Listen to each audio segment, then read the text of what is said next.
trabaho ng pagtalakay ng serye sa mga krimen sa online games at social media, lalo't ang mga target na biktima, inosenteng kabataan. Kailangan mapanood ito, hindi lang ng mga bata, of course, pati ng mga magulang.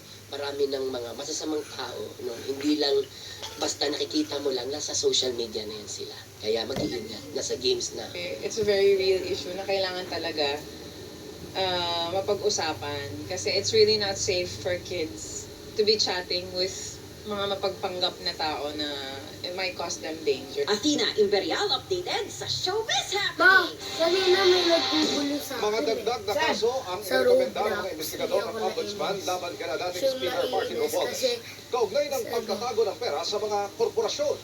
Nakatutok si Joseph nagbubuli Mo. sa kanya. Wala naman akong ginagawa. Inirekomenda ng Special Panel of Investigators ng Ombudsman na kasuhan ng plunder, graft, direct at indirect bribery at money laundering si dating House Speaker Martin Romualdez. Dahil mo ito sa pagkamalito ng tinatayang 56 billion pesos mula sa mga flood control projects kasabwat si dating House Keep watching, guys. Chairman Bye-bye. Saldi Co at pagtatago ng mga perang ito sa mga korporasyon mula 2022 hanggang 2025. Si Ko pinakakasuhan rin ng plunder, graft at direct bribery kasama ni Romualdez. Bukod dyan, kasama naman ni Romualdez ay narekomendang kasuhan ng indirect bribery ang isang Jocelyn Sereno at iba pang hindi pa nakikilalang individual. May 8 individual at korporasyon kasama ni Romualdez naman ang inirekomendang kasuhan ng money laundering o paggamit ng illegal na pera para bumili ng legal na mga ari-arian. Sa supplemental affidavit na isinumite ng panel sa Ombudsman noong July 20, ipinadagdag nila ang mga kasong yan sa nauna nilang rekomendasyon nitong Abril laban kina Ko. Nakakuha raw kasi sila ng karagdagang testigo at ebidensya kaugnay ng mga umano'y pag-deliver ng pera na tinawag na basura kay Romualdez.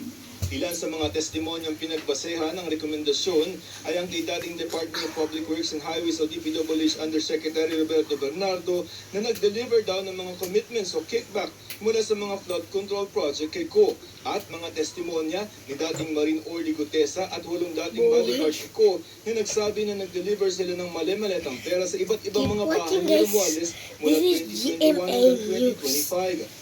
Ayon sa kanila, basura raw ang nakasanayan ng nilang katawagan sa mga perang dinideliver nila na inilalaman sa mga maleta, paper bags, envelopes, malalaking kahong plastic at mga balikbayan boxes. Galing daw ang mga basura na ito sa mga kontraktor at mga individual na may kaugnayan sa DPWH tulad ni dating DPWH District Engineer Henry Alcantara, isang engineer Danny Villa at isang district engineer galing sa Region 5. Ang mga maliliit na maleta daw ay naglalaman ng 15 million pesos hanggang 20 million pesos. Ang medium, 30 million hanggang 40 million pesos. At ang large na maleta pwede maglaman ng 50 million pesos hanggang 70 million pesos. Ang mga paper bags naman daw at envelope ay pwede maglaman ng 2 million pesos hanggang 10 million pesos. Kalakip sa complaint affidavit ang mga umano'y maleta na i-deliver ng mga dating bodyguard kay Romualdez at kay Ko. Nagsimula daw ang pag-deliver ng pera noong 2021 sa bahay ni Romualdez sa McKinley Forbes Park na karaniwang 5 hanggang 10 small at medium na maleta. Minsan daw 3 hanggang 4 na beses ginagawa, lalo na pag per months na.